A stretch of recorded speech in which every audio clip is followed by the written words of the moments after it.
आज के इस लेक्चर के अंदर हम डिस्कस करेंगे परसेंटेज कंपोजिशन को।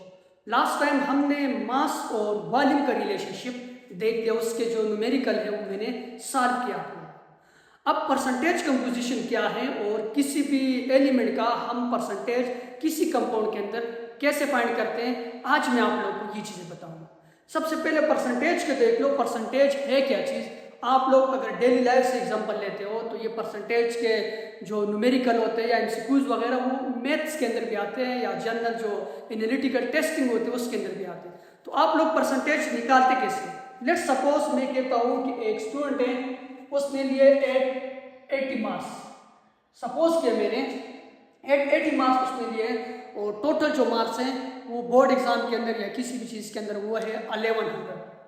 तो आप लोग बताओ इस स्टूडेंट का परसेंटेज है। तो आप लोग क्या कर लोगे, ये जो 880 है इसको क्या कर लोगे, इसको जो टोटल मार्क्स है दैट इज 1100, उसके ऊपर क्या कर लोगे, उसके ऊपर डिवाइड कर लोगे और फिर मल्टीप्लाई कर लोगे किसके ऊपर, किसके साथ, 100 के साथ। तो यहाँ से परसेंटेज आ जाएगा। जिस तरह मैं इसको फाइंड करता हूँ, 0 0 के साथ गया, ये 0 0 के साथ गया, 11 1 11, 11 8 88 और साथ में 0 आ जाएगा। तो ये जो स्टूडेंट है इसके परसेंटेज कितने हैं, दैट इज 80%। सिंपल, आप लोग इस तरह परसेंटेज निकालते हो। अब केमिस्ट्री के अंदर भी ऐसा होता है, आप लोगों को कोई कंपाउंड दिया जाए और कंपाउंड में कोई खास एलिमेंट दिया जाए और आपसे पूछें कि इस एलिमेंट का परसेंटेज निकालो। तो परसेंटेज कंपोजिशन की एक दो डिफिनीशन मैं आप लोगों को बताता हूँ।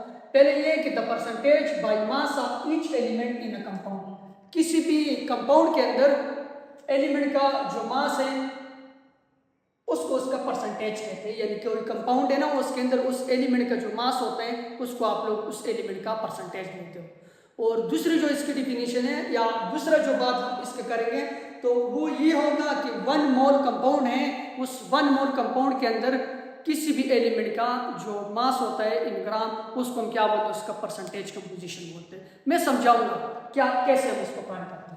अब परसेंटेज ऑफ एन एलिमेंट को हम फाइंड कैसे करते हैं, उसके लिए एक दो फार्मूले।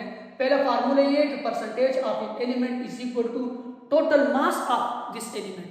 वो जो एलिमेंट है उसका मास कितना है, मास का मतलब यहाँ पर ये होगा एटॉमिक मास, ठीक, या उसका जो मोलर मास है उसको हम लेंगे divide by molar mass of compound. उस कंपाउंड का मोलर मास कितने और आप लोग साथ में मल्टीप्लाई करो 100 के साथ। या इसका दूसरा जो फार्मूला ये है कि आप लोग किसी भी एलिमेंट का अगर परसेंटेज निकालते हो तो आप लोग यहाँ पर लिख low molar mass of this element. वो जो एलिमेंट है उसका मोलर मास लिख लो और उसको मल्टीप्लाई कर लो। अगर वो एलिमेंट किसी कंपाउंड के अंदर 2 है, 3 है, 4 है, उसके एटॉमिसिटी के साथ मल्टीप्लाई करो, यानी उसके जितने भी एटम है उसके साथ उसके मोलर मास को मल्टीप्लाई कर लो और डिवाइड करो उस कंपाउंड के मोलर मास के ऊपर और साथ में मल्टीप्लाई करो किसके ऊपर, 100 के ऊपर।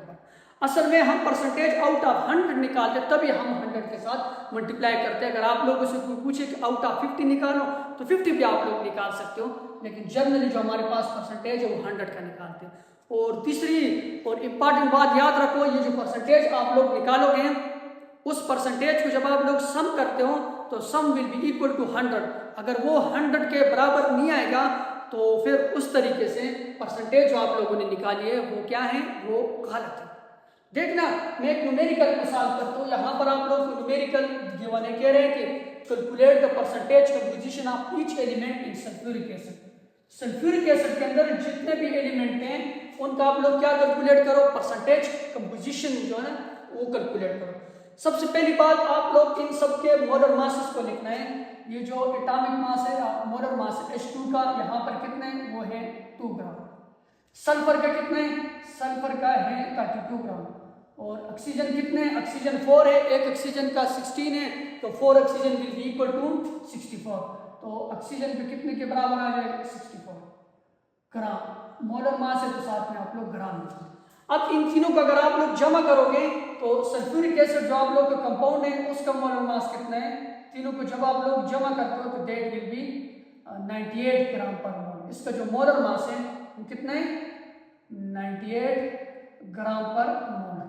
और यहाँ पर भी मैंने मास लिखा हुआ है, लेकिन अगर आप लोग इसको मोल में लिखोगे तो ग्राम पर मोल हो जाएगा। ये भी ग्राम पर मोल और वो भी ग्राम पर मोल। ये एलिमेंट का जो मासेज है, और ये साथ में जो H2SO4 मैंने लिखा हुआ है, ये जो कंपाउंड है इसका मोलर मास है। अब आप लोगों ने हर एक एलिमेंट का जो परसेंटेज कंपोजिशन है वो कैलकुलेट करनी है। दोनों फार्मूले से आप लोग कर सकते हो। पहले वाले फार्मूले को अगर आप लोग देखोगे परसेंटेज ऑफ एन एलिमेंट, तो परसेंटेज ऑफ एन एलिमेंट मैं डायरेक्ट लिख लेता हूँ। परसेंटेज ऑफ हाइड्रोजन अगर आप लोग लिखते हो, H2 लिखते हो या H लिखते हो, तो H2 किसके बराबर हो जाएगा? जो यहाँ पर जो है total mass of this element in a compound, ये जो कंपाउंड है इसका टोटल मोलर मास कितना है। यहाँ पर अगर आप लोग इस कंपाउंड के अंदर देखते हो तो 2 ग्राम है। अगर आप लोग इससे देखते हो तो एक एलिमेंट का मोलर मास लिखते हो, एक एलिमेंट हाइड्रोजन हो जाएगा, और यहाँ पर कितने हाइड्रोजन है? 2 हाइड्रोजन है, तो 2 के साथ आप लोग मल्टीप्लाई करो, उधर से भी आंसर 2 आएगा। तो डिवाइड कर लोगे किसके ऊपर? Molar mass of compound. Compound का मोलर मास कितना है? 98, और multiply by what? Multiply by 100। तो सिंपल यहाँ से जब आप लोग देखते हो तो इसको डिवाइड कर लो, साथ में मल्टीप्लाई कर लो। यहाँ पर अगर आप लोग देखते हो 98 1s are 98 और 98 1s are 100 समथिंग आ जाएगा।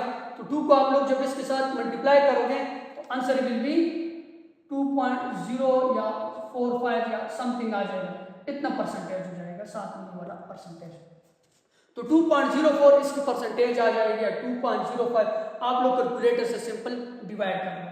सिमिलरली जब हम सेकंड की तरफ जाते हैं, that is percentage of sulphur. तो परसेंटेज ऑफ सल्फर आप लोग कैसे निकालोगे? जो मोलर मास ऑफ सल्फर है इस कंपाउंड के अंदर, सल्फर 1 है तो उसका जो मोलर मास है दैट इज 32 ग्राम पर मोल, और मोलर मास ऑफ कंपाउंड कितना है?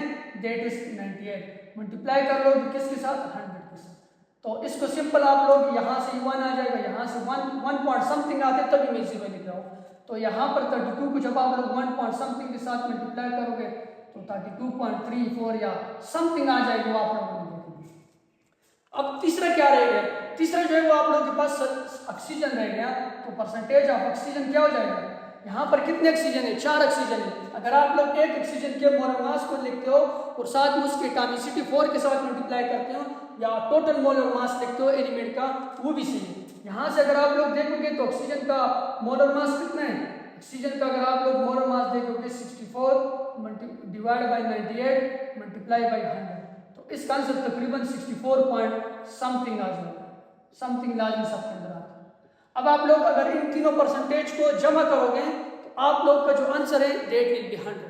अगर 100 आएगा तो सही है, 100 नहीं आएगा तो फिर आप लोगों ने जो परसेंटेज कंपोजिशन या ये जो कैलकुलेशन की है ये रैंक के, ये हमारा एक शॉर्ट सा लेक्चर था जिसके अंदर हमने परसेंटेज कंपोजिशन को डिस्कस कर लिया। आगे मैं लिमिटिंग और एक्सेसरेशन को नेक्स्ट लेक्चर के अंदर आप लोगों को बताऊंगा। Thank you for watching my videos.